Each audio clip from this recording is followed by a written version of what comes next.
कृष्ण कथा। आज का दिवस कृष्ण जन्माष्टमी का दिवस है और आप सबके उत्साह को देखकर ही लग रहा है कि आप सब बहुत प्रसन्न हैं। इसके कई कारण हैं। एक श्री कृष्ण जन्माष्टमी है और दूसरा काफ़ी समय के बाद आपको मंदिर में आकर ऐसे बैठने का अवसर मिल रहा है। हम देख रहे थे बाकी जगहों पर इवन राम मंदिर का उद्घाटन या जो भी भूमि पूजन हुआ, लेकिन वहाँ पर भी अलाउ नहीं था और जिनको भी अलाउ किया था बड़े सोशल डिस्टेंसिंग सब मेंटेन था। और हम लोग भी सोच रहे थे, जब हमने प्लानिंग किया था तो हम लोग भी सोच रहे थे कि सर्कल्स बनाएंगे, लोग सोशल डिस्टेंसिंग का पालन करेंगे और कर ही रहे हैं हम लोग सब इस समय सोशल डिस्टेंसिंग। सोशल डिस्टेंसिंग हमारे जीवन में किस रूप में आई है? सोशल डिस्टेंसिंग हमारे जीवन में कई प्रकार से आई है। पहला, जैसे जैसे हम आधुनिक होते गए हमारे संबंध टूटते गए। सोशल डिस्टेंसिंग, पहले बहुत बड़ा परिवार होता था, 25 लोगों का, 30 लोगों का, 40 लोगों का, 80 लोगों का। फिर सोशल डिस्टेंसिंग हो गया, छोटा सा परिवार। और हमें बताया भी यही गया, छोटा परिवार सुखी परिवार। मन में भर दिया गया ये, और लोग भी सोचने लगे सही बात है, एक ही बच्चे को पालना होता नहीं है। कहाँ वो भूल गए कि गरीब लोगों के भी पहले 10-10 संतानें होती थी, सबकी शादी भी होती थी, सब पलते भी थे, कुछ प्रॉब्लम नहीं था। तो ये छोटा परिवार सुखी परिवार, सोशल डिस्टेंसिंग। और इसका कारण क्या है? प्रमुख कारण कि हमारा डिस्टेंसिंग, हमारा दूरी हो गई भगवान से। तो इस आधुनिक जगत में अगर हमने सोशल डिस्टेंसिंग की है तो समाज के स्तर पर भगवान से सोशल डिस्टेंसिंग कर दी हमने, दूर हो गए हैं भगवान से। इसलिए उत्सवों को, मंदिरों को आजकल ज़्यादा महत्व नहीं दिया जाता। अगर बहुत उत्साह के साथ कोई भगवान के मंदिर के निर्माण का कार्य प्रारंभ करता है, उसमें भी लोगों को देश खतरे में दिखाई देता है। ये सोशल डिस्टेंसिंग है कि उनको लगता है कि अगर भगवान का मंदिर बन रहा है तो देश खतरे में है। बताइए, ये स्थिति है आज भारत की। कितने दुर्भाग्य की बात है ना। हमारे पूर्व काल में राजाओं ने इस बात को स्थापित किया है कि जहाँ भी कृष्ण को, भगवान श्री राम को केंद्र रखा गया, वो राज्य भी बहुत अच्छी तरह सुरक्षित रहे और उन राज्यों पर किसी शत्रु का कोई खतरा नहीं रहा। और आज जितने लोगों ने इसको त्याग दिया है वे सब खतरे में हैं।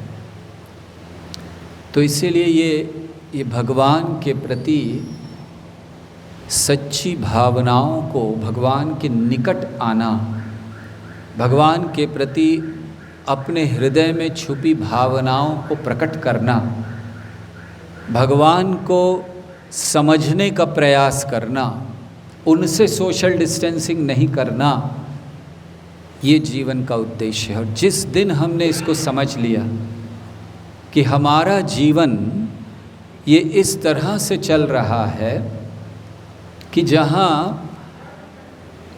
हमने भगवान को छोड़कर बाकी सबको जीवन में प्रमुखता दी है। एक बड़ा सुंदर श्लोक है श्रीमद् भागवत का। कृष्ण कथा कहने से पहले थोड़ा सा उसको कहना चाहेंगे, जिसमें 3 प्रकार के लोगों का वर्णन किया है जिन्होंने भगवान से सोशल डिस्टेंसिंग किया है, अलग अलग प्रकार का दूरी रखी है और क्या प्रभाव हुआ है। बड़ा प्रसिद्ध श्लोक है, इत्थं सतां ब्रह्म सुखानुभूत्य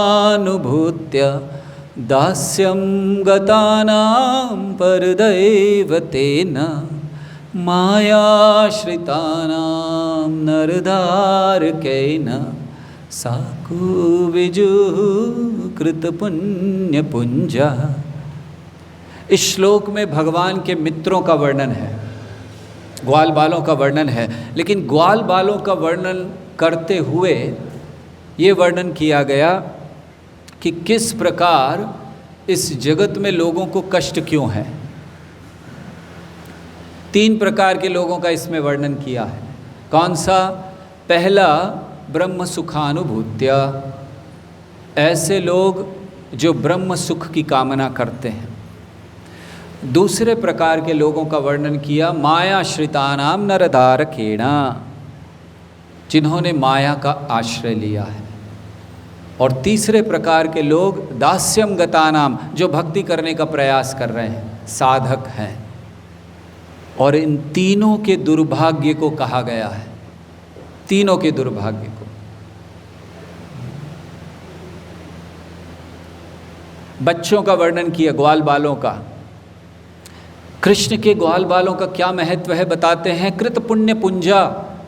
ऐसे पूछा जा रहा है कि इन्होंने ऐसा कौन सा पुण्य किया है जिसके द्वारा वो श्री कृष्ण जो पूर्ण पुरुषोत्तम भगवान हैं, सारे सृष्टि के स्वामी हैं, सब कुछ उनसे आता है, उनके लिए कुछ भी करने के लिए वो बाध्य नहीं हैं, ऐसे कृष्ण उनके मित्र बनकर खेल रहे हैं। क्या किया है इन्होंने? कृत पुण्य पुंजा, क्या पुण्य होगा उनका। लेकिन उनके पुण्य को कहने के बाद 3 प्रकार के लोगों की गलतियां, दुर्भाग्य को कह रहे हैं। तो उनका पुण्य क्या है? कृष्ण उनके साथ खेल रहे हैं। तो क्या कृष्ण हमारे साथ नहीं खेलते? कृष्ण हमारे साथ भी खेलते हैं, कृष्ण हमारे साथ भी हैं। तो अंतर क्या है? उन ग्वाल बालों ने श्री कृष्ण की कृपा को स्वीकार किया, समझा, पहचाना उनकी कृपा को और स्वीकार किया। और अन्य लोगों ने, अब हम सबका वर्णन करते हैं। वो ग्वाल बाल तो ठीक है, वो तो भगवान के धाम में उनके साथ खेल रहे हैं। मायाश्रितानाम नरधारकेण, जिन लोगों ने माया का आश्रय लिया है, अर्थात जिन लोगों ने ये सोच लिया कि मेरे जीवन में बस किसी तरह अच्छा जीवन जी लूँ, ये जीवन का उद्देश्य है। कृष्ण भक्ति ठीक है, ये तो रविवार को रविवार होती रहती है, जन्माष्टमी पे तो जाते ही हैं मंदिर। और फिर कृष्ण, अरे स्वामी जी, हम लोग तो कृष्ण का नाम सतत लेते रहते हैं, आप भी उतना नाम नहीं लेते होंगे। मायाश्रितानाम नरधारकेण, तो माया का आश्रय लिया है। और जिन लोगों ने माया का आश्रय लिया उनका दुर्भाग्य है। कृष्ण का आश्रय नहीं लिया, मानते हैं आप लोग, लेकिन उससे बड़ा दुर्भाग्य क्या है उनका? महादुर्भाग्य। एक तो दुर्भाग्य है कि उन्होंने माया का शरण लिया हुआ है, दूसरा दुर्भाग्य, वो मंदिर जाते हैं। वो मंदिर जाते हैं और कृष्ण से कुछ मांगते हैं। क्या मांगते हैं? कि हे कृष्ण, मेरी माया के प्रभाव को बढ़ा दीजिए। ये उनका महादुर्भाग्य है। अर्थात कोई बीमार हो, वो डॉक्टर के पास जाए, हॉस्पिटल में जाए, तो डॉक्टर बोले भाई क्या बात है, किस लिए आए हो? तो बोले डॉक्टर मेरी खाली एक टांग टूटी है, यहाँ पर आया कि आप दूसरी टांग भी तोड़ दीजिए मेरी। कैसा लगेगा आप सब? वो डॉक्टर को कैसा लगेगा? तो जो लोग माया के पीछे पड़े हैं वो भगवान के पास किस लिए जाते हैं? भगवान मेरे परिवार की रक्षा कीजिए, बस मैं आपकी भक्ति कर रहा हूँ, नारियल चढ़ा रहा हूँ, अभिषेक भी कर रहा हूँ, मंदिर में डोनेशन भी दे रहा हूँ, परिवार को कुछ होना नहीं चाहिए, ये आपकी जिम्मेदारी। भगवान मेरे व्यापार की रक्षा कीजिए, मेरे धन की रक्षा कीजिए। क्या कह रहे हैं हम कि भगवान जिस माया के चक्कर में मैं फंसा हूँ उसको बढ़ा दीजिए, मेरी एक टांग और तोड़ दीजिए, एक टांग तो पहले से फंसी हुई है।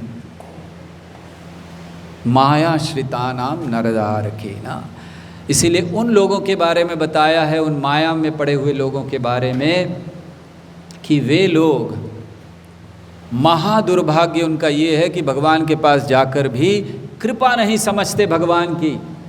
अरे भगवान ने अपने मंदिर में बुला लिया, कितनी बड़ी कृपा है। भगवत गीता में भगवान कहते हैं बहुनाम जन्मनाम अन्ते ज्ञानवान माम प्रपद्यते, अर्थात मेरे मंदिर में आकर माथा टेकने वाला कई कई जन्मों के बाद अवसर मिलता है ये। और उस अवसर को हम क्या ले रहे हैं? भगवान मेरी माया को बढ़ा दीजिए, बहुत प्रसन्न हूँ आपकी माया में, जीना यहाँ मरना यहाँ, इसके सिवा जाना कहाँ। आगे की लाइन हमें आती नहीं है, इसीलिए हम इतना ही लाइन कहते हैं। हमारे प्रवचनों में इसके आगे की लाइन आपने कभी नहीं सुने, हमें पता ही नहीं है उसके आगे क्या।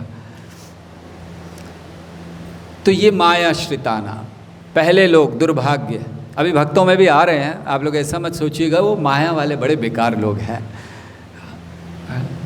हम लोग बिल्कुल माया से परे हैं प्रभु जी, माया को तो छूते ही नहीं हैं, या माया हमें छूती नहीं है, क्योंकि माया को आपको छूने की ज़रूरत ही नहीं है, आप वैसे ही चारों खाने चित्त हैं उसके सामने, तो माया को क्या ज़रूरत है आपको छूने की। तो दूसरा वर्णन किया गया ब्रह्म सुखानुभूत्य, जिन लोगों ने मुक्ति की कामना कर ली कि मुझे ब्रह्म सुख चाहिए, ब्रह्म में लीन होना है। आपने देखा है कहीं बड़ा बड़ा लिखा रहता है ब्रह्मलीन फला फला व्यक्ति। तो ब्रह्म में लीन होने वालों का क्या दुर्भाग्य है? उनका ये दुर्भाग्य है कि उन्होंने ये जान लिया कि ये माया से दूर जाना है। माया श्रिता वालों ने नहीं सोचा, हम लोगों ने नहीं सोचा, हमारे लिए तो माया आकर्षित है। उन्होंने जान लिया जगत मिथ्या, ब्रह्म सत्यम, ये सब नहीं चाहिए, ये परिवार, ये समाज, ये राष्ट्र, ये जन्म कुछ नहीं चाहिए, जन्म मृत्यु के परे हो गए हैं। समझ लिया उन्होंने इस भौतिक जगत के व्यर्थता को, लेकिन कृष्ण की कृपा को नहीं समझे, इसीलिए विलीन होना चाहते हैं। कृष्ण की कृपा मायाश्रिता के ऊपर भी है, कृष्ण की कृपा ब्रह्मवादियों के ऊपर भी है, जिन्होंने ब्रह्म सुख की कामना कर ली उनके ऊपर भी है, लेकिन वो समझ नहीं रहे हैं कृष्ण की कृपा को। वो कृष्ण की कृपा को लेते हैं विलीन हो जाना, ये कृष्ण की कृपा नहीं है। अब भक्तों पर आते हैं। दास्यम गतानाम परदैवतेना। अभी आप लोग सबके चेहरे पर मुस्कान आ गई, बोले अब हमारा वर्णन होने वाला है। माया वाले बड़े महादुर्भाग्यशाली, ब्रह्म सुख को प्राप्त करने वाले महामूर्ख, क्योंकि माया वालों ने समझा ही नहीं माया को छोड़ना है, ब्रह्म सुख वालों ने समझ लिया माया को छोड़ना है, लेकिन कृष्ण की कृपा को नहीं छोड़ा। अब भक्तों का वर्णन। दास्यम गतानाम परदैवतेना। दास्यम गतानाम मतलब जिन्होंने भगवान, ये जान लिया कि भगवान की कृपा को समझ लिया कि भगवान की कृपा से सब कुछ होता है, जैसे आप सब लोग, और उन्होंने ये स्वीकार लिए, जान लिया कि दासत्व स्वीकार करना है श्री कृष्ण का, ये भी समझ गए वो। लेकिन उनका भी दुर्भाग्य बताया गया।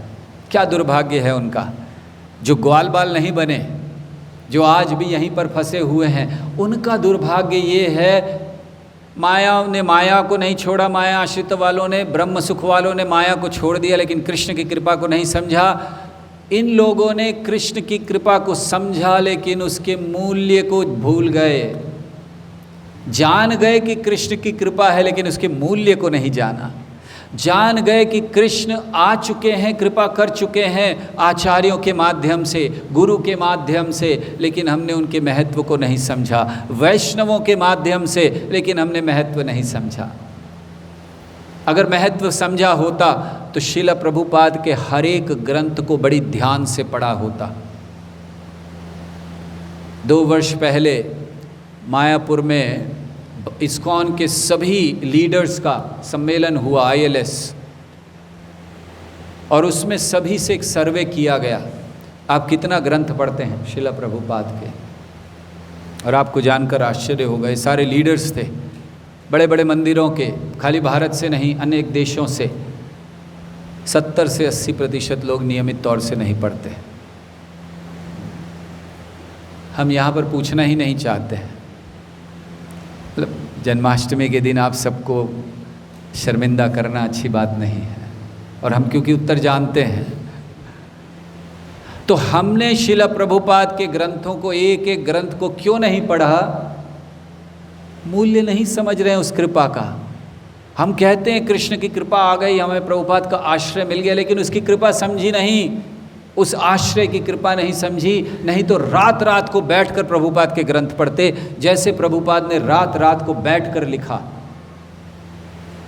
अगर हमें मूल्य समझ में आता उस कृपा का, अगर हमें मूल्य समझ में आता गुरु का, तो कभी अनादर नहीं करते, कभी अपराध नहीं करते, जीवन समर्पित कर देते गुरु को। अगर हमें महत्व समझ में आता वैष्णवों का, तो कभी अपमान नहीं करते, कभी द्वेष नहीं करते, उनके चरणों में रहकर हर स्थिति में उनकी सेवा करते हुए कृष्ण को प्रसन्न करने का प्रयास करते। और इसीलिए दास्यम गतानाम परदैवतेना, हम लोग जान गए हैं कि भगवान कृष्ण हैं, लेकिन उनकी कृपा के महत्व को नहीं समझ रहे हैं। इसलिए आप सबसे विनती है, आज के दिवस पर ग्रंथों को पढ़िए। प्रभुपाद ने रात रात को बैठकर इनको लिखा है, कम से कम आप दिन में पढ़िए, रात में नहीं तो। इन ग्रंथों को पढ़िए, कृपा को समझिए। और बालकों में क्या अंतर है इन तीनों से? ग्वाल बालों में वे कृष्ण की कृपा पर पूर्ण रूप से आश्रित हैं। उन्होंने न माया का आश्रय लिया है, न ब्रह्म सुख का, और ना ही दास्यम गतानाम, उसके महत्व को भूले हैं, और इसीलिए कृष्ण के साथ हैं। और इसी तरह हमारा जीवन होना चाहिए। हम किसको महत्व दे रहे हैं? कृष्ण के सामने हमने अपने परिवार को महत्व दे दिया, कृष्ण के सामने हमने अपने धन को महत्व दे दिया, कृष्ण के सामने हमने अपनी मान प्रतिष्ठा को महत्व दे दिया। हम मंदिर में आना भूल सकते हैं, जन्माष्टमी में जाना बंद कर सकते हैं, लेकिन ऑफिस जाना बंद नहीं करते। है कि नहीं दुर्भाग्य? बताइए। ऑफिस जाएंगे क्यों? नहीं, वो तो जरूरी है जाना। मंदिर, जन्माष्टमी, उपवास, कुछ नहीं। दुर्भाग्य है। और इसीलिए कृष्ण कथा को बारंबार सुनना, इसीलिए कृष्ण आते हैं। हम ये बतला रहे थे कि कृष्ण आते हैं। अरे हम नहीं समझे हो, ठीक है, मैं आता हूँ, कम से कम देखो मेरी लीलाएं, देखकर आकर्षित हो जाओ। और देखकर भी नहीं समझोगे तो मैं फिर आने वाला हूँ महाप्रभु के रूप में। सो कृष्ण आए हैं, आज के दिवस पर प्रकट हुए। हम लोग उनकी कथा को कई बार सुन चुके, इसलिए कथा पर ना जाते हुए शिक्षाओं पर ध्यान देते हैं। श्री कृष्ण का प्राकट्य होना है, ये सब अब कथा हम लोग सुन चुके हैं। और 6 पुत्रों को मार चुका है कंस। देखिए, जब भी कृष्ण आते हैं, सारे अवतार, सारे देवताओं को आना पड़ता है। और कृष्ण अवतार में भगवान ने दिखलाया। भगवान श्री कृष्ण आए हैं, सबसे पहले ब्रह्मा जी ने प्रार्थना की, ब्रह्मा जी आ गए, ब्रह्मा जी के सारे देवताओं ने प्रार्थना की, अर्थात वे सब हो गए। बलराम जी प्रकट हुए जो विष्णु तत्व हैं, और तो इसका अर्थ है विष्णु आ गए। ब्रह्मा आए, विष्णु आए, और सारे जीव तो हैं ही भगवान के साथ। शक्ति आई, दुर्गा देवी आई ना, प्रकट हुई, भगवान से आदेश लिया, तो जब भगवान आते हैं तो सब आते हैं। तो अब बड़ा सुंदर वर्णन हम करते हैं कि अब भगवान दुर्गा देवी को आदेश दे रहे हैं। यहाँ से प्रारंभ, यहाँ तक कथा तो आप लोग कई बार सुन चुके होंगे, क्या हुआ देवकी का, कंस देवकी इत्यादि, वो भी बहुत बहुत अच्छी कथा है, लेकिन आज जन्म के विषय में कहना चाहते हैं, इसीलिए प्रारंभ यहाँ से करते हैं। देवकी के 6 पुत्रों को मार चुका है कंस, और अब भगवान ने आदेश दिया दुर्गा देवी को या अपनी शक्ति को, योग माया को, गच्छ देवी ब्रजम भद्रे, कि हे देवी आप ब्रज में जाइए और क्या कीजिए, वहाँ मेरा अंश है, उसको देवकी के गर्भ से निकालकर रोहिणी के गर्भ में ले जाइए, स्थानांतरित कीजिए। देखिए आज तक हमारा कोई मेडिकल विज्ञान ये कर नहीं पाया, क्योंकि अगर शरीर से बालक निकलता है और दूसरे शरीर में प्रवेश करता है, वो केवल देहांतर के बाद होता है, मरे बिना वो दूसरे शरीर में प्रवेश नहीं कर सकता।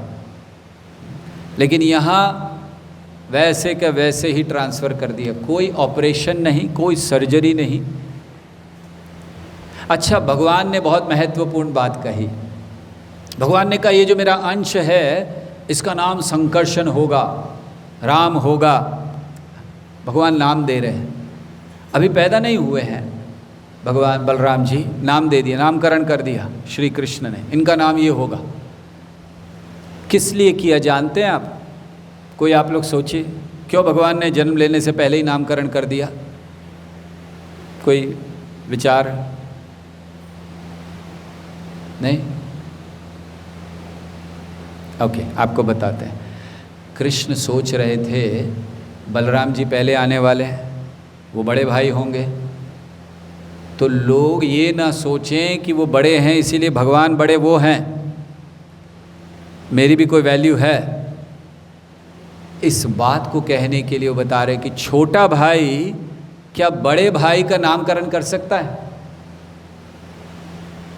ऐसा कभी होता है? छोटा भाई बड़े भाई का नाम बड़ा भाई छोटे का कर सकता है क्योंकि वो पहले ही पैदा हो चुका है।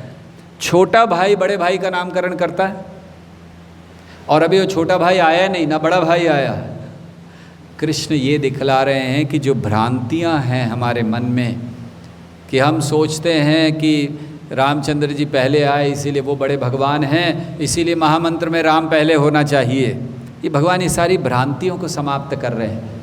पहले आने से कुछ नहीं होता। बलराम जी भी पहले आए, तो हम लोग तो हरे बलराम पहले नहीं कहते हैं, बलराम जी भी पहले आए हैं। तो ये साबित करने के लिए कि भले बलराम जी पहले आ रहे हैं लेकिन भगवान मैं हूँ, श्री कृष्ण ने नामकरण कर दिया उनका। मैं छोटा भाई नहीं हूँ, मैं तो वो हूँ जो इनका आने से पहले नामकरण कर सकता हूँ। तो श्री कृष्ण ने नामकरण कर दिया बलराम जी का। और फिर अब समय आया कि जब बलराम जी ने देवकी के गर्भ को एकदम तैयार कर दिया। बलराम जी आए इसीलिए थे, 6 पुत्रों को मारा था कंस ने। बलराम जी ने सोचा कि थोड़ा भगवान आने वाले गर्भ में तो व्यवस्था अच्छी है कि नहीं, देख कर आ जाऊँ। बड़े लोग आते हैं तो होता है ना, आप लोग कभी प्रधानमंत्री को बुलाइए यहाँ पर, देखिए क्या होगा। कई दिन पहले उनकी एडवांस पार्टी आएगी, 1-2 दिन पहले पूरा रिहर्सल होगा। हम लोगों ने देखा है ये, हमारे पूना के मंदिर को ओपनिंग में भारत के राष्ट्रपति आए थे, पूना के टेम्पल ओपनिंग के लिए, और हम लोग वहाँ पर थे। तो हम लोगों ने देखा था कि 1 दिन पहले, उससे पहले तो कई बार वो लोग आकर गए, क्या होगा कैसे होगा प्रोग्राम इत्यादि, लेकिन 1 दिन पहले पूरी टीम आई, पूरी वही गाड़ियाँ जो कल आने वाली हैं वो सब आईं। ये देखिए राष्ट्रपति का प्रोटोकॉल है, वो सारी गाड़ियाँ आईं और वैसे ही एंटर करेंगी उसी समय। और वो कैलकुलेट कर रहे हैं कितना समय लगता है, कितने मिनट लगते हैं सीढ़ी चढ़ने में, तो ये 2 मिनट में यहाँ होंगे, 5 मिनट में यहाँ होंगे, ये सारा कैलकुलेशन चल रहा है उनका। 1 दिन पहले हम सबको हटा दिया गया, गाड़ियाँ आ रही हैं वैसे ही जैसे उनकी गाड़ी एंटर करेगी, पुलिस वालों की गाड़ी आ रही है, रिहर्सल चल रहा उनका। तो एक राष्ट्रपति के आने के लिए इतनी व्यवस्था, तो जब कृष्ण आ रहे हैं तो क्या व्यवस्था होगी इस पृथ्वी में, इस सृष्टि में, इस ब्रह्मांड में, आप कल्पना ही नहीं कर सकते। सुखदेव गोस्वामी ने लिखा ही नहीं उस चीज़ को, थोड़ा बहुत कह दिया कि देवताओं को कैसे आनंद हुआ जब भगवान प्रकट हुए, लेकिन क्या व्यवस्था की गई कौन बता सकता है। ब्रह्मांड लगा हुआ है, कृष्ण आने वाले हैं, कोटि कोटि ब्रह्मांड नायक, तो उनके लिए क्या व्यवस्था होगी। तो बलराम जी स्वयं आए थे उस व्यवस्था को देखने। तो बलराम जी केवल देवकी के गर्भ में नहीं आए थे, पूरे ब्रह्मांड में घूमने के बाद आए थे बलराम जी। सारी व्यवस्था देखा है, ओ प्लैनेट्स ठीक हो कि नहीं, खड़े रहना लाइन से, भगवान आने वाले हैं। और सही में जिस दिन भगवान आए सारे प्लैनेट एक लाइन में थे, बलराम जी व्यवस्था करने आए थे। तो बलराम जी सारी जगह देख लिया और फिर उन्हें, इसीलिए भगवान ने उनको अनंत कहकर संबोधित किया है श्रीमद् भागवत में। जब दुर्गा देवी से कह रहे बोले अनंत है, अनंत है मतलब इस समय भी है, वो दिख नहीं रहे, अनंत है वो। और वही अनंत देवकी के गर्भ में आएंगे। तो बलराम जी आए, व्यवस्था सब कर दी, देख लिया कि सब ठीक है, संदेश भेज दिया, सर आप आ सकते हैं।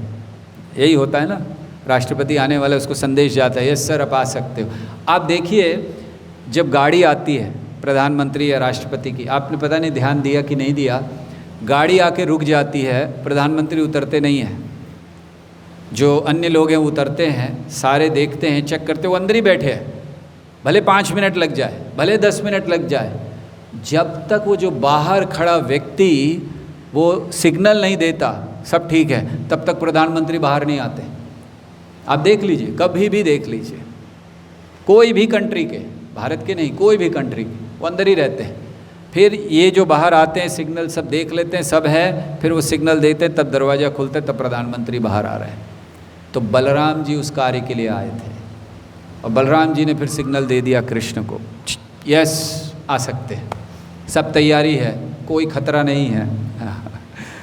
वैसे कृष्ण को क्या खतरा हो सकता है, कृष्ण तो सारे खतरों को दूर करने आए।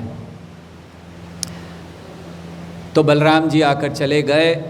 अब कृष्ण के आने का समय हुआ, आज का दिन। इससे पहले कि हम आज के दिन का वर्णन करें, आपको ये बताएं कि कृष्ण हर द्वापर युग में नहीं आते। ऐसा नहीं है कि पिछले द्वापर युग में भी आए थे फिर आ जाएंगे अगले द्वापर युग में, नहीं। कृष्ण स्वयं ब्रह्मा जी के एक दिवस में, अर्थात 1000 चतुर्युग में एक बार आते हैं। अब आ गए हैं 5000 साल पहले, 5248। आज सुबह लोकनाथ महाराज बता रहे थे 247 या 248 है, गड़बड़ चल रही है ना, महाराज बोल रहे थे कि वो, आप सबने सुना होगा, महाराज बता रहे थे कि कैसे है वो। तो खैर 5000 साल पहले आए थे, करीब 5000 साल पहले। तो श्री कृष्ण आए, तो ये अब आएंगे ब्रह्मा जी के अगले दिन में, अर्थात 1000 नहीं 2000 चतुर्युग बाद। और एक चतुर्युग होता है 43,20,000। अब 43,20,000 को 2000 से मल्टीप्लाई कीजिए। अकाउंट्स वाले कोई हैं यहाँ? खैर सब फेल हो जाए, हाँ है ना अपने अकाउंट्स वाले, क्या है 2000 नहीं फेल, हमारे अकाउंट्स फेल हो जाएंगे। 43,20,000 को 2000 से मल्टीप्लाई, जो भी आएगा वो आप लिख लीजिए। उतने वर्ष बाद अब कृष्ण आने वाले हैं। तो हमारा कितना भाग्य है कि बस अभी अभी 5000 वर्ष पूर्व आकर गए। तो अब कृष्ण के आने का समय हुआ। श्री कृष्ण सबसे पहले प्रकट हुए वसुदेव के हृदय में। देवकी के गर्भ में नहीं गए, सीधे जा सकते थे, वसुदेव के हृदय में। और हम ये क्यों कह रहे हैं कि बलराम जी के जाने के बाद तुरंत आए, क्योंकि बलराम जी और कृष्ण की उम्र में केवल 8-9 दिन का अंतर है बस।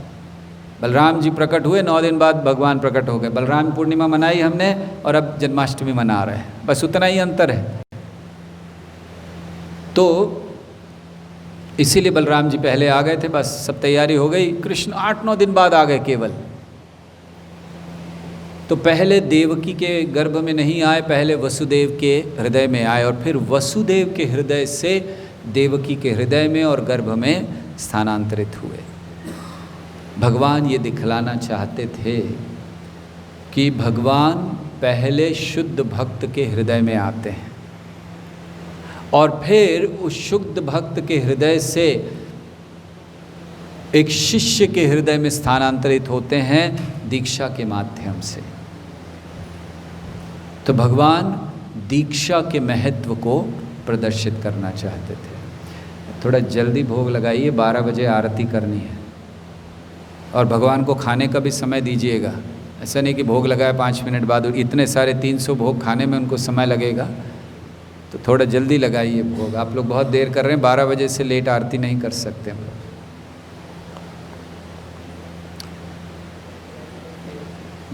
कहाँ पर थे हम लोग? हाँ, दीक्षा के महत्व पर थे। दीक्षा तो इसीलिए शिष्य का अर्थ है कि वो दीक्षा के माध्यम से गुरु को अपना जीवन समर्पित करते हुए कृष्ण को प्राप्त करने के लिए नियमों का पालन करते हुए, आचार्यों की शिक्षाओं पर चलते हुए अपना जीवन व्यतीत करता है, वो शिष्य कहलाता है।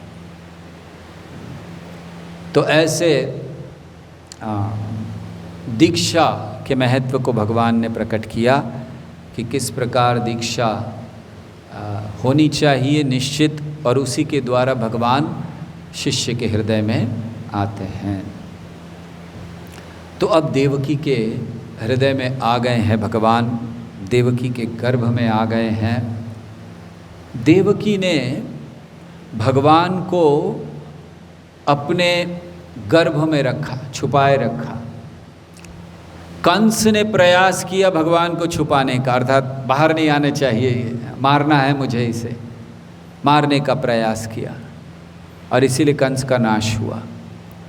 जहाँ जहाँ भगवान को मारने का प्रयास किया जाता है, वहाँ वहाँ विनाश निश्चित है। भारत की सभ्यता बहुत श्रेष्ठ थी, कृष्ण भक्ति पर आधारित थी, लेकिन भारत ने भगवत गीता जैसे ग्रंथ को समाप्त करने का जब प्रयास किया तो अपनी सभ्यता को खो बैठा।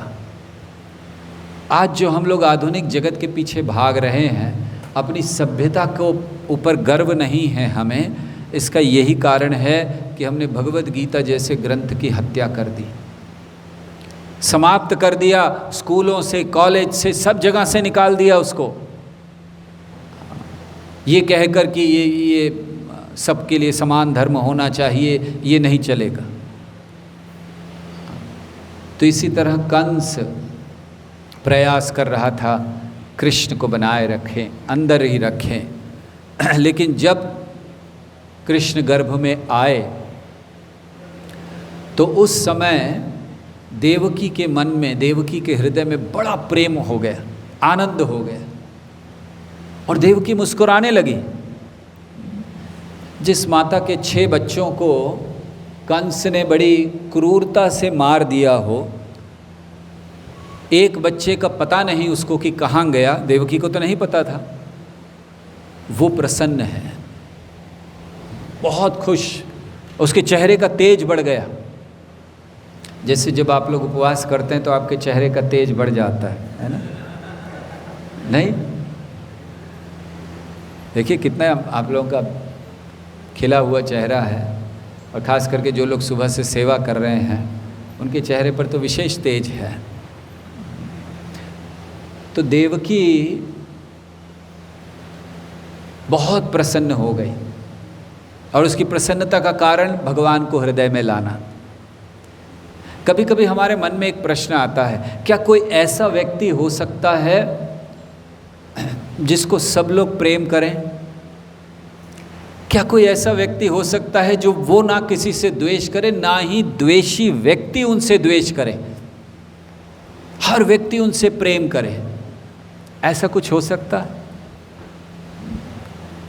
ऐसा व्यक्ति जिसको कोई दोष ही ना दे, हर व्यक्ति उनको अच्छा देखे, हर व्यक्ति उनमें अच्छाई देखे, हर व्यक्ति उनसे प्रेम करे, हर व्यक्ति उनसे मिलना चाहे, हर व्यक्ति उनकी सेवा करना चाहे, संभव है? ये तभी संभव है जब भगवान को हृदय में स्थापित किया जाता है। ध्रुव महाराज के उदाहरण से हम लोग देखते हैं। ध्रुव महाराज को उनकी माँ ने फेंक दिया पिता की गोद से। अधिकार नहीं है तुम्हें, मेरी कोख से जन्म नहीं लिया, तुम्हें अधिकार नहीं है अपने पिता की गोद में बैठने का। पिता ने कुछ नहीं कहा। ध्रुव आ गए अपनी माँ के पास रोते हुए, 5 साल का बच्चा है, रोते हुए आ गया, माँ पिताजी बैठने नहीं दे रहे हैं गोदी में, और पिताजी तो मना नहीं कर रहे हैं, लेकिन वो माँ, दूसरी सौतेली माँ सुरुचि, उसने धक्का मार दिया है। सुनीति की आंखों में आंसू, क्योंकि अपने ऊपर अत्याचार देख सकती है, अपने बच्चे के ऊपर नहीं। सुनीति ने कहा कुछ नहीं कर सकते, तुम्हारे पिता बड़े आसक्त हैं उससे। अरे तो फिर क्या उपाय है? मैंने सुना है कि भगवान सब कुछ कर सकते हैं, तो कहाँ मिलेंगे? मैंने सुना है वन में मिलते हैं। अच्छा, चले गए मधुवन। 6 महीने बड़ी कड़ी तपस्या की उन्होंने, बहुत कड़ी तपस्या। आप कल्पना नहीं कर सकते ध्रुव ने क्या तपस्या की। आजकल तो लोग केवल नाम ध्रुव रख लेते हैं, तपस्या के नाम पर शून्य। ध्रुव नाम रखा है तो तपस्या के लिए तैयार रहना चाहिए, उसको ध्रुव कहना चाहिए। हाँ, ध्रुव है लेकिन डिटर्मिनेशन नहीं है। ध्रुव मतलब दृढ़ता। और ध्रुव ने क्या तपस्या की है? ध्रुव तपस्या में मग्न खड़े हैं। देवताओं ने परीक्षा ले ली। देवताओं में से एक शेर बनकर आया, दहाड़ता हुआ उनके ऊपर आक्रमण कर रहा है। ध्रुव हिले नहीं। देवताओं ने आकर कान में कहा ध्रुव के, अरे तुम्हारी माँ की मृत्यु हो गई है, चलो वापस जल्दी। ध्रुव हिले नहीं, इसीलिए ध्रुव कहा गया उनको, दृढ़ता। किसी ने कहा तुम्हारे पिता के ऊपर आक्रमण हो गया है, बस उनको मारने वाले हैं, चलो तुम रक्षा करने के लिए। ध्रुव हिले नहीं। 6 महीने कड़ी तपस्या की और फिर भगवान प्रकट हुए, भगवान के दर्शन हुए, हृदय में धारण किया। अब ध्रुव वापस आ रहे हैं। उन्होंने कोई संदेश नहीं दिया कि मेरी तपस्या सफल हो गई है, मैं आ रहा हूं, तैयारी करो। अगर हम लोगों में से कोई ऐसे कर लें, आप सोचिए, कल्पना कीजिए, हम में से किसी को 6 महीने में भगवान की प्राप्ति हो जाए और हम वापस ग्रेटर नोएडा आ रहे हैं। हाँ, 6 महीने बाद क्या करेंगे हम लोग? सारी सूचना सब, अरे भाई प्रेस रिपोर्टर रेडी है कि नहीं? हाँ, मेरा लैंड हो रहा है, प्लेन आ रहा हूँ मैं, रेडी है कि नहीं? सब फोटो खींचो, भगवान मिल गए। ध्रुव महाराज ने किसी को नहीं बताया था, उन्हें बस भगवान की प्राप्ति हो गई। वो अकेले वापस आ रहे हैं, अपने घर वापस आ रहे हैं ध्रुव 6 महीने बाद। और समाचार आया उनके पिता को, उन पिता को जिनकी गोद से जब धक्का मारा था तो कुछ नहीं कहा था, उन्होंने स्वीकार किया था। उनके पिता, उनको जब पता चला ध्रुव के पिता को कि मेरा बच्चा ध्रुव वापस आ रहा है, 6 ही महीने हुए थे, ऐसा नहीं कि कई वर्षों के बाद आ रहा था। पिक्चरें बनती हैं 20 साल बाद, देखिए आप में से किसी ने 20 साल बाद? सब आप लोग यंग लोग बैठे हुए हैं यहाँ पर, ये पुरानी पिक्चरें हैं। तो ध्रुव 6 महीने बाद वापस आ रहा है और उसके पिता ने घोषणा की, सारी जितनी सड़कें हैं उसको सुगंधित जल छिड़को, पताकाएं लगाओ, स्वागत की तैयारी करो, मेरा पुत्र आ रहा है वापस। आश्चर्य। और वो माँ सुरुचि जिसने धक्का मार दिया था, उसको पता चला ध्रुव आ रहा है। आप सोचिए उसकी क्या स्थिति होगी। ये वापस आ रहा है, मैंने सोचा कांटा निकल गया ये बदमाश वापस बच गया, ये मुझे तो लगा था मर जाएगा वहीं पे। नहीं, उसने जब सुना कि ध्रुव वापस आ रहा है, वो भागी आंखों में आंसू लेकर, मेरा बेटा आ रहा है। और इतना ही नहीं, वर्णन है कि जब उसने ध्रुव को देखा तो उसके माथे को चूम रही है, बार बार आंखों से आंसू आ रही है, गले लगा रही है, मेरा बेटा वापस आ गया। क्या हुआ 6 महीने में? 6 महीने पहले आप ही ने धक्का मारा था माता जी। क्या हुआ? भगवान हृदय में आ गए, ध्रुव के हृदय में भगवान आ गए। तो इसीलिए अगर हमें सारे जगत का प्रिय होना है, अगर हमें ऐसा अजात शत्रु बनना है जिसके शत्रु ने जन्म ही नहीं लिया, तो कृष्ण को हृदय में लाइए। जन्माष्टमी केवल नाम के लिए मत बनाइए, कृष्ण को हृदय में लाइए। प्रार्थना कीजिए कृष्ण से कि मेरी भी इच्छा है कि मैं सभी लोगों को आकर्षित कर सकूं आपकी ओर, लेकिन वो संभव तभी है जब आप मेरे हृदय में आएंगे। प्रभुपाद ने प्रार्थना की, ये आप मुझे ले जा रहे हैं लेकिन मुझे पता है कुछ नहीं होने वाला जब तक आपकी कृपा नहीं होगी। तो भगवान से प्रार्थना, जैसे आप देवकी के हृदय में आए, आप वसुदेव के हृदय में आए, वसुदेव के हृदय से देवकी के हृदय में स्थानांतरित हुए। प्रभु मैं भी आप ही का दास हूँ। आज के इस पावन पर्व जन्माष्टमी पर आपसे प्रार्थना कर रहा हूँ, मेरे हृदय में भी आइए। मानता हूँ गंदगी है, शुद्ध नहीं है हृदय। मानो कृष्ण ने कहा, आपने कहा कि हृदय में आइए, तो कृष्ण क्या कहेंगे? इतनी बदबू आ रही है, इतनी गंदगी है वहाँ पर, कहाँ से आऊँ मैं वहाँ पर? तो कृष्ण को कहिए, अरे भगवान, आपने जब वराह रूप लिया था तो आप नीचे गए थे ना गंदगी में पृथ्वी को उठाने के लिए, तो यहाँ भी गंदगी है। जब आप गंदगी से नीचे से जाकर पृथ्वी को उठा सकते हैं, इसीलिए आपने शूकर रूप लिया था, तो फिर मेरे हृदय की गंदगी से क्यों नहीं मेरी आत्मा को उठा सकते हैं? उठाइए जैसे आपने पृथ्वी उठाई थी। तो इसलिए गंदगी से चिंता नहीं करिए, ये गंदगी भी तो मैं आपको समर्पित कर रहा हूँ। आप सोचेंगे गंदगी भगवान को समर्पित? यस, समर्पित कीजिए भगवान को, जो है हमारे पास समर्पित कीजिए, जो है वही तो दे सकते हैं। है ही क्या हमारे पास? काम, क्रोध, लोभ, मोह, मद, मात्सर्य के अलावा समर्पित कर दीजिए कृष्ण को। इसीलिए कहा गया है, काम कृष्ण कर्मार्पण, क्रोध भक्त द्वेषी जने, लोभ साधु संगे हरि कथा। दे दीजिए भगवान को अपने काम, अपने क्रोध, अपने लोभ, अपने मोह, अपने मद मात्सर्य को, और फिर ऐसे हृदय में भगवान के आनंद को स्वीकार कीजिए। नंद के आनंद भयो जय कन्हैया लाल की।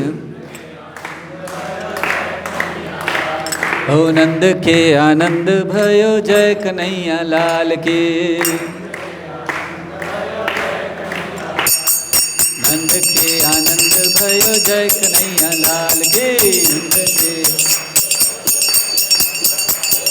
जय कन्हैया लाल की, जय कन्हैया लाल की।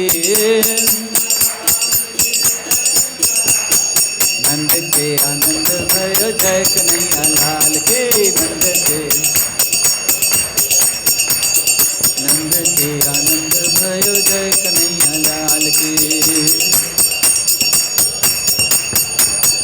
नंद के आनंद भयो जय कन्हैया लाल की। नंद के हरे कृष्णा कृष्णा कृष्णा हरे हरे, हरे राम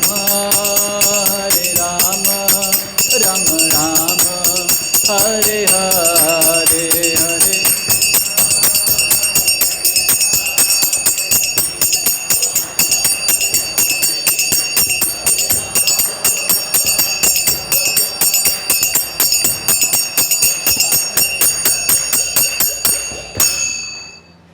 हरे कृष्ण। तो उस आनंद को लेने के लिए जो नंद महाराज के हृदय में है, जो ध्रुव महाराज के हृदय में है, अगर आपका हृदय आनंद से भरा होगा, आप दूसरों को आनंद दे सकोगे। आपका हृदय इस समय भ्रांतियों से भरा हुआ है, आपका हृदय इस समय क्रोध काम से भरा हुआ है, तो क्या दे सकोगे आप दूसरों को? यही, इसीलिए उस प्रेम को हृदय में लाना, ये जन्माष्टमी उत्सव मनाना है। तो देवकी के हृदय में आए और फिर अब समय आया, आज का दिन अष्टमी, जब भगवान प्रकट होने वाले हैं। सारे देवता इंतजार कर रहे हैं कृष्ण के प्राकट्य का।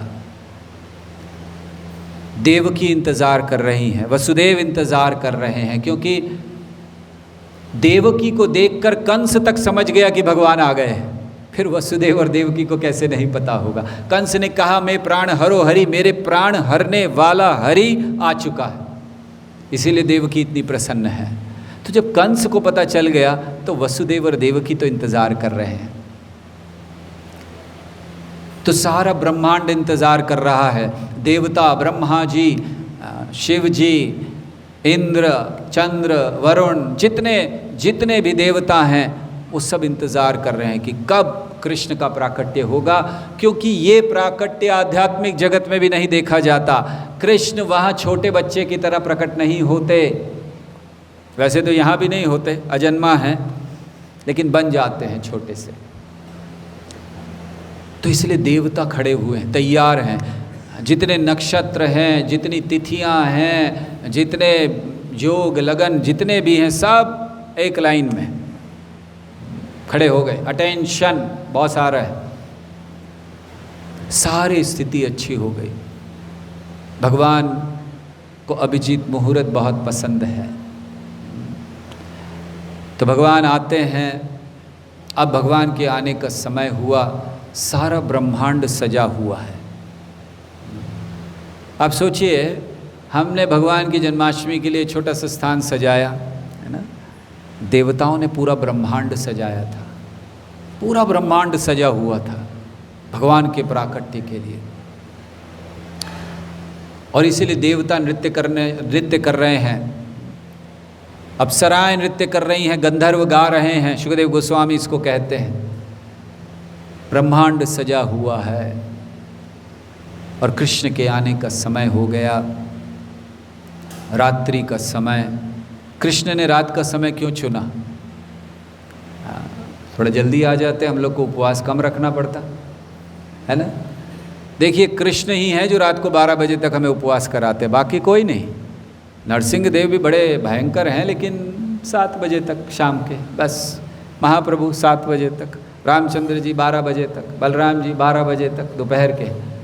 केवल कृष्ण हैं टेढ़े, खड़े ही नहीं होते सीधे, त्रिभंग रूप है। तो रात को क्यों आए 12 बजे? पहला कारण हमें तपस्या कराने के लिए, ऑफ कोर्स, ये तो पहला कारण है ही। भगवान रात को इसलिए आए, ये दिखलाने के लिए कि जब अंधेरी रात हो। भगवान जब आए थे तो अंधेरी रात थी, पूरा अमावस्या, अंधकार था, पूर्णिमा तो नहीं थी, पूर्णिमा तो जा चुकी थी। भगवान जब आए तो अंधकार था। तो भगवान प्रकट हुए ये दिखलाने के लिए कि जब हमारे जीवन में चारों तरफ अंधकार हो, निराशा हो, हमें कोई किरण नहीं दिख रही हो आशा की, जैसे वसुदेव और देवकी के लिए बंधे हुए हैं, बंदी हैं, कंस के बेड़ियां जकड़ी हुई हैं, ताले लगे हुए हैं। उन्हें नहीं पता कि अगर बालक हो भी गया तो करेंगे क्या, लेके कहाँ जाएंगे, कुछ नहीं जानते। लेकिन एक ही आशा है, कृष्ण आएंगे और वो रक्षा करेंगे।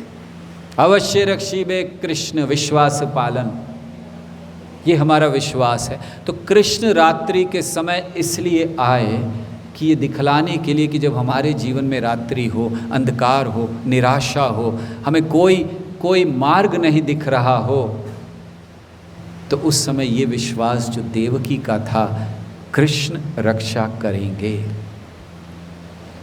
हम उस दिन बता रहे थे भागवत के एक प्रवचन में कि जब जरासंध ने कई राजाओं को बंदी बना लिया, तो उनके घर में जो उनकी रानियां थीं, अब राजा को तो बंदी बना लिया, रानियां जो उनके घर में थी, बच्चे रोए करते थे बहुत, उनके पापा कहाँ हैं, पापा कहाँ हैं। तो वो उनको विश्वास दिलाती थी। जब बच्चा रोता था तो वो विश्वास दिलाती थी कि रो मत, चुप हो जा, कृष्ण रक्षा करेंगे, है ना। तो हमें उस समय एक फिल्मों का एक प्रसिद्ध डायलॉग याद आ रहा था, यहाँ से 50-50 कोस दूर। जब बच्चा रोता है तो माँ कहती है कृष्ण आ जाएगा। अच्छा, थैंक यू, ये कहती है माँ। तो हमें ये विश्वास होना चाहिए, ये विश्वास चाहिए हमें। अंधकार में, निराशाओं में, हमारे जीवन में सब कुछ गलत हो रहा है, हमें लगता है हमारे साथ गलत हो रहा है, हमें लगता है हमें ये स्थान छोड़ देना चाहिए, कभी कभी तो लगता है जगत छोड़ देना चाहिए, रहने लायक स्थान नहीं है। वैसे एकदम सही है, ये रहने लायक स्थान है नहीं, लेकिन इसको ऐसे नहीं छोड़ना चाहिए जैसे आप चाहते हैं, इसको वैसे छोड़ना चाहिए जैसे कृष्ण चाहते हैं। और कृष्ण कैसे चाहते हैं? माम अनुस्मर युद्ध चा, रज्जियो तो मेरा अनुस्मरण करके, अंत काले च मामेव स्मरण मुक्त्वा कलेवरम। तो हमें ऐसे नहीं छोड़ना जैसे हम चाहते हैं, फांसी लगाई हो गया, हमें वैसे छोड़ना है जैसे कृष्ण चाहते हैं, अंत काले च मामेव। तो इसीलिए ये पहला कारण कृष्ण का, पहला कारण नहीं, दूसरा, पहला तो है हमें तपस्या कराना।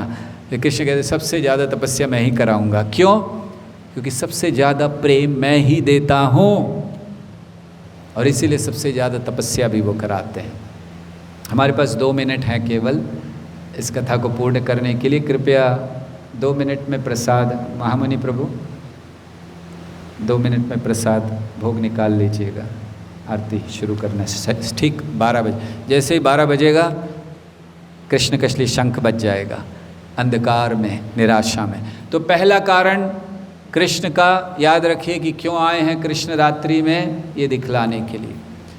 दूसरा कारण कृष्ण का रात्रि में आने का हमें लगता है हमें बाद में बताना चाहिए, क्योंकि समय हो रहा है। तो आप लोग अगली जन्माष्टमी तक रुकिए, आपको दूसरा तीसरा कारण भी बताएंगे कि क्यों कृष्ण रात को, उन्होंने रात का ही समय क्यों चुना।